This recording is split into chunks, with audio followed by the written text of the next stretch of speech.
ఒకవేళ గనక ప్రభుత్వ టీచర్లు నెల రోజులు లీవ్ అంటే అదే విధులకు రాకుండా, స్కూల్కి పోకుండా, పాఠశాలకు వెళ్లకుండా మీరు విధుల్లో లేకపోతే వాళ్ళని డిస్మిస్ చేస్తారట, ఉద్యోగం వాళ్ళది ఉండదట. నెల రోజులు కదా అందరికీ ఫేస్ రికగ్నైజేషన్ అనమాట. మీ అటెండెన్స్ ఉత్తగానే రిజిస్టర్లో సైన్ పెట్టుడు కాదు, ఇక్కడ నుంచి బయోమెట్రిక్ ఉంటుందట.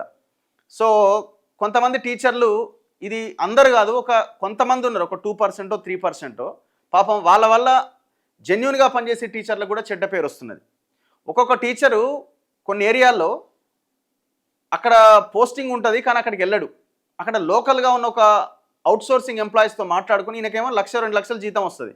అందులోకెళ్ళి 10,000 15,000 ఆమెకి ఇచ్చి ఆ స్కూల్ని చూసుకోమని చెప్తారు. ఈయన ఏం చేస్తాడు తెలుసా? రియల్ ఎస్టేట్ వ్యాపారం చేస్తాడు. అట్లా చాలామంది ఉన్నారు.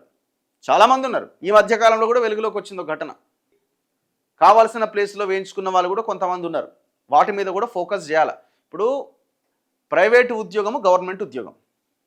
ప్రైవేట్ కంపెనీలో ఎట్లాంటి నిబంధనలు ఉంటాయి, ప్రభుత్వ ఉద్యోగం అయితే ఎట్లాంటి నిబంధనలు ఉంటాయి. ప్రైవేట్ వాడు 6 నెలలు లీవ్ ఇస్తాడా? ఒకసారి ఆలోచించండి.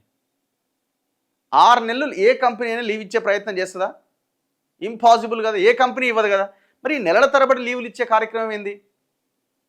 ఈ నెలల తరబడి సరే, మహిళలు వాళ్ళకి రకరకాల ప్రాబ్లమ్స్ వచ్చినప్పుడు, వాళ్ళు ప్రెగ్నెంట్ అయిన సమయంలో అట్లాంటివి ఇవ్వాల్సిందే ఖచ్చితంగా.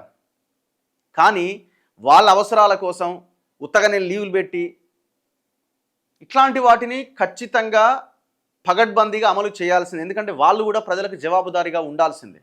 ప్రజలు కట్టిన ట్యాక్స్లతో వాళ్ళు కూడా జీతాలు తీసుకుంటున్నారు.